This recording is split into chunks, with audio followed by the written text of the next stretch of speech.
Halo, halo, halo, halo, halo, kawan-kawan semuanya. Dimanapun Anda berada, masih baik-baik saja kan?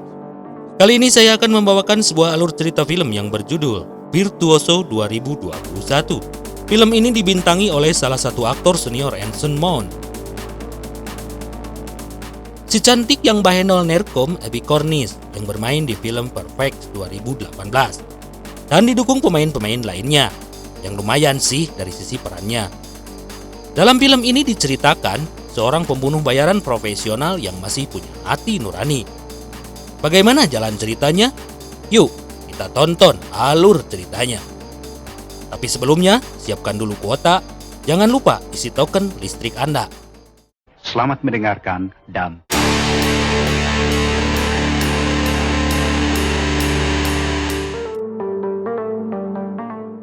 Dalam organisasi ini, kadang kita tidak mendapatkan nama karena bisa menambahkan risiko dan biaya. Tapi risiko itu tetap ada. Risiko kejahatan terorganisir ialah menciptakan musuh. Dia pun pergi dari tempat itu dengan memperhitungkan secara tepat, dari mulai laporan sampai dengan kedatangan polisi. Sebagai seorang yang profesional, harus menjunjung tinggi waktu dan ketepatan. Dan inilah seorang virtuoso. Virtuoso ini adalah seorang yang dingin dan kaku. Dia tinggal sendirian di tengah hutan. Harus hidup di luar jaringan tanpa meninggalkan jejak. Dan hidup sebagai bayangan. Sepertinya dia sudah tidak ada hati nurani dan rasa kasihan. Dan seolah tidak peduli dengan dunia yang ada di sekitarnya. Virtuoso pun harus menyembunyikan identitas asli. Untuk pengiriman surat, dia menggunakan kotak surat perusahaan independen. Suatu hari, dia mendapatkan sebuah surat yang berisi kode-kode untuk tugas selanjutnya. Hari itu juga dia menelpon bosnya karena tugas ini di luar protokol yang baku, tapi tetap protokol kesehatan harus dijaga. Bosnya berkata, hanya sekali ini saja, sedangkan yang selanjutnya akan sesuai dengan protokol. Virtuoso hanya diberi waktu 48 jam, dan pembunuhan ini harus dibuat seolah-olah sebuah kecelakaan. Dia akan dibayar 2 kali lipat dari biasanya. Lalu Virtuoso membuat rencana sebaik mungkin untuk membuat semuanya ini seolah-olah adalah kecelakaan. Sampai suatu malam sebelum eksekusi, Virtuoso terlihat lagu, ariwang, dan bimbang. Karena sebenarnya dia butuh waktu yang lebih banyak. Rupanya tidak mudah juga ya. Esok harinya, Virtuoso sudah berada di tempat yang dia rencanakan. Dia melihat keadaan sekitar. Kemudian target datang dengan mengendarai sebuah mobil. Virtuoso sempat ragu. Tapi tugas tetaplah tugas yang harus dilakukan. Akhirnya tanpa ragu dan bimbang, dia menembak ban mobil itu yang menyebabkan ban mobil pecah. Mobil pun oleng dan menabrak sebuah mobil van. Dan mobil pun terbakar. Tapi sayangnya, ibu itu ikut terbakar. Virtuoso kaget menyaksikan apa yang dilihatnya. Dan seolah-olah tak percaya dengan semua ini. Dalam hal ini, dia merasa bersalah dan sedikit rasa penyesalan dalam dirinya. Karena ada korban yang tidak bersalah yang ikut celaka. Dan hal ini menyebabkan rasa kemanusiaannya kembali. Saat itu juga, dia mulai berubah. Dicirikan dengan memegang anjing yang selalu datang ke rumahnya, dia selalu membayangkan kejadian yang tidak pernah ia pikirkan sebelumnya itu. Untuk menenangkan hati yang galaunya, dia pergi ke makam ayahnya. Dan si bos itu datang ke sana. Karena Virtuoso tidak menjawab teleponnya. Lantas si bos menjelaskan, korban tak bersalah sering terjadi. Dan jangan biarkan hal ini mempengaruhinya. Karena selama ini, Virtuoso adalah yang terbaik dan paling sempurna. Dan si bos menyuruh, angkat teleponnya kalau dia yang menelpon. Di rumahnya, Virtuoso semakin dekat dengan anjingnya itu. Untuk tugas yang sekarang, bosnya memberikan secari kertas yang berisi kode. Kode itu bertuliskan White Rivers, serta alamat dan waktu eksekusi jam 5 sore. Setelah dipahami, dia lantas membakar kertas itu untuk menutupi jejaknya. Untuk menghilangkan jejak, dia mengganti mobilnya dengan mobil sewaan. Di tengah jalan, Virtuoso mengisi bensin. Dia bertemu seorang wanita cantik yang mengisi bensin dan sepasang kekasih yang sedang bertengkar. Tak lama, dia sampai di tempat yang dituju. Tempat itu bernama Cafe Rossi. Di tempat ini dia punya waktu sekitar 10 menitan. Sebelum masuk, dia memfoto nomor polisi mobil yang ada di parkiran. Di dalam kafe, terdapat 3 orang pengunjung dan 1 pelayan kafe. 1 orang laki-laki penyendiri duduk di sudut kafe. Dia memakai mantel dan membawa senjata, terlihat dari tonjolan mantelnya. Satu pasangan, laki-laki dan perempuan. Dia duduk ke depan, tegang dan mungkin pistol terselip di belakang. Dan seorang pelayan perempuan yang ternyata orang yang dia temui saat mengisi bensin tadi. Virtuoso duduk di tempat di mana dia mengawasi semua orang.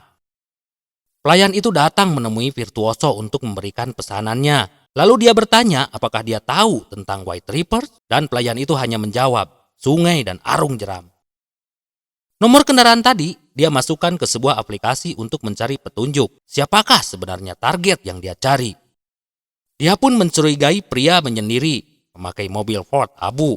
Dia mungkin seorang penegak hukum dan mungkin dia adalah White Reapers. Kemudian dia menebak pria yang bersama dengan seorang wanita. Virtuoso mengira kalau datang setelah si penyendiri. Dan Virtuoso pun memperkirakan kalau mereka belum lama menjadi pasangan. Karena mereka datang membawa mobil masing-masing. Atau mereka mungkin bukan pasangan. Bisa dianggap mereka masih amatir. Tapi kita tidak boleh menyepelekan seorang amatir. Kemudian datanglah seorang petugas polisi lokal. Dia pun bertanya pada pelayan itu, di mana Rosie? Dan si pelayan itu bilang kalau Rosie sakit dan dia pulang. Polisi itu memperhatikan sekeliling kafe. Ketika tepat jam 17.00, seharusnya permainan ini dimulai. Tapi karena kedatangan polisi itu, semua rencana jadi kacau. Si pelayan itu terlihat berbicara dengan petugas polisi itu. Kemudian dia mendekati si penyendiri. Dan ketika si pengunjung wanita ke toilet, si pelayan pun mendatangi si laki-laki yang kedua. Virtuoso pun berpikir apa yang harus dia lakukan sekarang. Karena jika polisi itu tidak datang, seharusnya ini semua sudah selesai dan hasilnya akan terlihat seperti perampokan. Dia merasa ada yang tidak beres. Dalam kondisi masih bingung, siapakah sebenarnya White Reapers? Lalu memutuskan untuk menambah waktu dan merevisi rencananya dan tidak boleh tergesa-gesa lagi. Pelayan itu pun mendatanginya lagi. Dan si pelayan itu bernama Dixie. Itu berdasarkan name tag yang ada di bajunya. Virtuoso pun bersiap pergi dan bertanya tentang motel terdekat. Dan Dixie bilang hanya ada satu motel yang terdapat di ujung jalan. Dan kafe ini akan tutup jam 8 atau 9 malam. Dan Virtuoso mengatakan mungkin dia akan mampir nanti. Virtuoso bersembunyi dan mengawasi para pengunjung kafe. Kemudian terlihat polisi keluar dari kafe. Yang selanjutnya keluar adalah pasangan.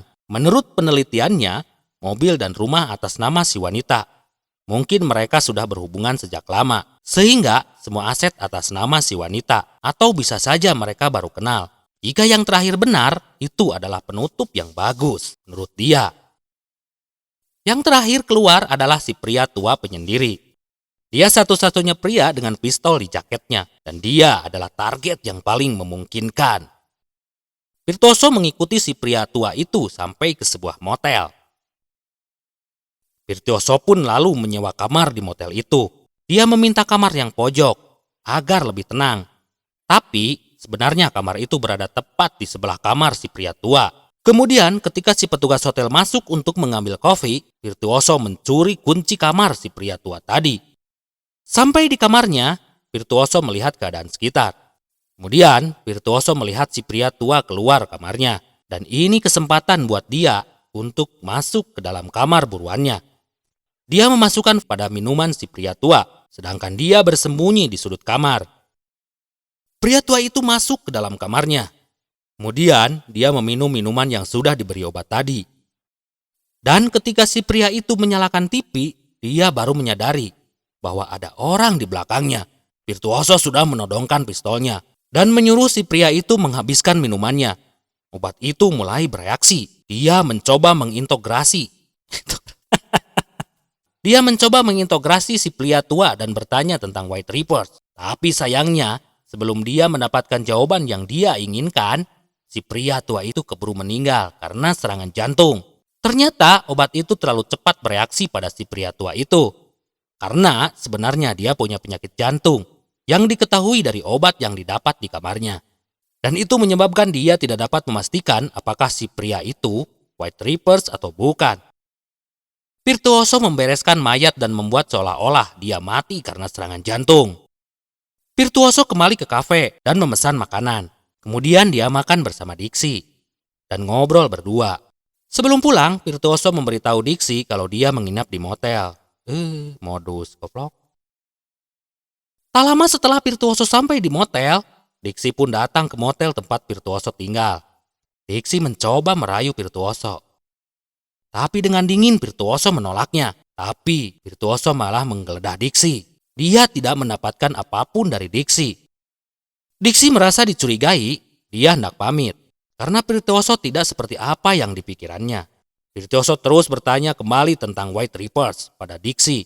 Tapi Diksi tetap dengan jawaban yang sama, tidak tahu. Kemudian dia bertanya tentang polisi itu. Karena Virtuoso tahu Diksi tidak kenal dengan polisi itu. Diksi beralasan kalau dia ada di kafe itu karena menggantikan bibinya yang sedang sakit. Jadi dia memutuskan datang ke kota ini untuk membantu. Dan soal polisi itu, Diksi berfirasat kalau polisi itu bukan polisi asli. Karena rencananya tidak ada nomornya. Diksi meminta Virtuoso untuk melepaskannya dan melupakan semuanya. Kemudian Diksi keluar, tapi ternyata di luar salju turun. Diksi mengutuk dirinya karena keadaan ini. Karena berkendaraan ketika salju turun itu sangat berbahaya. Karena tidak ingin terjadi sesuatu pada Diksi, lantas Virtuoso meminta Diksi untuk masuk kembali, setidaknya sampai salju berhenti. Diksi pun tertidur di kasur, sedangkan Virtuoso tertidur di kursi. Virtuoso pun bangun. Virtuoso lalu pergi meninggalkan Diksi sendirian di kamar. Dia mendatangi rumah pasangan tadi.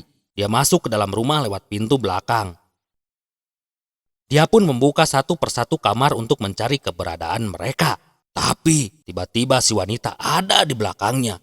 Virtuoso pun langsung menembaknya. Mendengar suara tembakan si laki-laki yang ada di kamar, langsung mengambil pistol dan menembak Virtuoso yang akan masuk ke dalam kamar.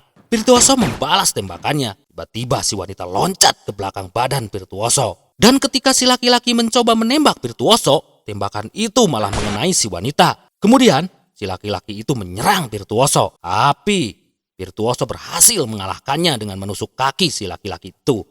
Dan kemudian menembaknya. Sedangkan si wanita berhasil meloloskan diri dan berlari ke gudang. Tapi sekali lagi Virtuoso berhasil menemukannya dalam keadaan tidak sadarkan diri. Karena dia merasa si wanita adalah orang yang tidak bersalah, Virtuoso pun mengobati luka tembak si wanita itu. Lanjut, Virtuoso kembali ke kamar untuk mencari identitas si laki-laki. Dia menemukan kertas yang sama yang dia punya sebagai petunjuk. Tapi di sana tidak tertulis White Reapers. Dia menghancurkan kertas itu. Kemudian membuat TKP seolah-olah sudah terjadi perampokan. Dan ketika dia akan keluar rumah, dia melihat mobil polisi terhenti tepat di depan rumah itu. Si polisi pun curiga melihat pintu rumah terbuka dan polisi itu berkeliling rumah. Ketika si polisi ada di belakang rumah, Virtuoso keluar dari pintu depan. Kemudian memeriksa mobil polisi yang sedang terparkir. Dan ternyata di bagasi dia menemukan sesosok mayat. Jika mayat ini adalah mayat polisi yang asli, lalu siapakah polisi yang sedang berkeliaran itu? Dan ketika si polisi pergi dari rumah itu, Virtuoso mengikutinya. Tidak jauh dari rumah itu, mobil polisi itu pun berhenti di pinggir jalan karena mobilnya bermasalah. Virtuoso berhenti di depannya. Si polisi pun bertanya pada Virtuoso, apakah dia tahu kalau di sana ada perampokan? Tapi Virtuoso bilang tidak tahu. Si polisi beralasan kalau tadi dia mendapatkan panggilan 911 yang aneh dari seorang wanita lokal. Kemudian si polisi pun mengatakan kalau tadi di Cafe Rossi, dia agak aneh karena banyak orang-orang asing datang ke tempat itu. Tapi Virtuoso bertanya pada si polisi, apakah dia selalu datang jam 5 sore untuk makan malam? Virtuoso bertanya lagi, apakah polisi itu tahu tentang White Reapers? Dan si polisi pun bilang kalau dia tahu soal itu. Lantas polisi itu mengambil pistolnya, tapi Virtuoso lebih sigap dan lebih cepat menembak polisi itu. Si polisi pun lari menuju ke hutan. Virtuoso mulai mengejarnya dengan santai. Mereka saling tembak dan akhirnya si polisi itu mati ditembak oleh Virtuoso. Virtuoso kembali ke motel karena dia merasa tugasnya sudah selesai. Dan dia pun melapor pada si bosnya. Dan si bosnya bertanya pada Virtuoso apakah dia baik-baik saja? Dan wajah si bos pun seperti kebingungan. Virtuoso menjawab ya, semuanya baik-baik saja. Hanya saja ada beberapa orang yang tidak bersalah mati. Lalu Virtuoso masuk ke dalam kamarnya. Dia mendapati Diksi sudah tidak memakai pakaian alias buligir. Ya, sedingin-dinginnya laki-laki kalau digoda seperti itu ya. Setelah itu Diksi pun pergi ke kamar mandi.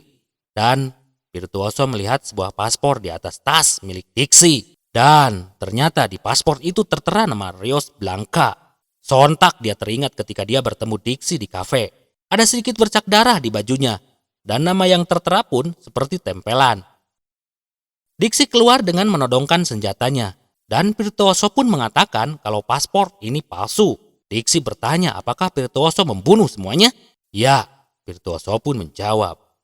Virtuoso menjelaskan pada Diksi tentang semua pembunuhan yang sudah dia lakukan tadi. Kemudian Diksi menjelaskan kalau dia datang ke tempat itu lebih awal. Dia pun melihat Virtuoso yang bolak-balik mengawasi tempat itu. Kemudian Diksi menjelaskan kalau dia sudah membunuh Chef dan Rossi, si pemilik kafe. Dan mayat mereka disimpan di ruang bawah tanah. Kemudian Diksi bilang kalau yang pertama datang adalah si wanita yang tidak bersalah, gadis lokal yang baru pulang kerja. Kemudian datang si laki-laki yang kemudian merayu si gadis lokal itu. Tidak lama datang si laki-laki tua penyendiri, duduk di sudut menunggu Virtuoso datang. Mendengar itu, Virtuoso terkejut karena dia baru tahu kalau sebenarnya White Reapers atau targetnya itu adalah dia sendiri. Sebenarnya ketika di kafe itu, Diksi mengatakan pada si polisi kalau Virtuoso membawa senjata dan terus bertanya tentang White Reapers. Kemudian, pada si laki-laki tua, Diksi bilang kalau dia sudah terlalu tua untuk pekerjaan ini dan meminta dia untuk menyerahkan Virtuoso padanya. Sedangkan pada si laki-laki kurus, Diksi memberikan secari kertas yang bertuliskan kalau Virtuoso adalah miliknya dan kalau tidak, dia akan membunuhnya. Jadi sebenarnya semua orang yang ada di kafe adalah pembunuh bayaran atau Virtuoso kecuali si perempuan muda. Dan hal itu sudah Diksi ketahui dari awal. Dia tidak menyangka akan hal itu. Diksi mengatakan kalau Virtuoso hanya melihat apa yang dia lihat. Diksi dan yang lainnya pun diperintah oleh bos yang sama. Menurut Diksi sebenarnya si bos peduli padanya. Dia ingin kalau Virtuoso puas dan bahagia. Bagaimana caranya? Itu semua ada pada keputusan Diksi. Diksi kembali menodongkan senjatanya dan sebelum ditembak, Virtuoso meminta Diksi untuk datang ke rumahnya. Setelah itu, Diksi menembak Virtuoso tepat di babatok kepalanya. Virtuoso pun tewas seketika. Lantas, Diksi melapor pada si bos kalau semuanya sudah selesai. Diksi meninggalkan motel dan datang ke rumah Virtuoso. Dia pun memberikan makanan pada si anjing itu. Apakah Diksi ini sebagai seorang Virtuoso yang berdarah dingin, yang sudah tersentuh hatinya oleh seekor anjing? Dan film pun tamat.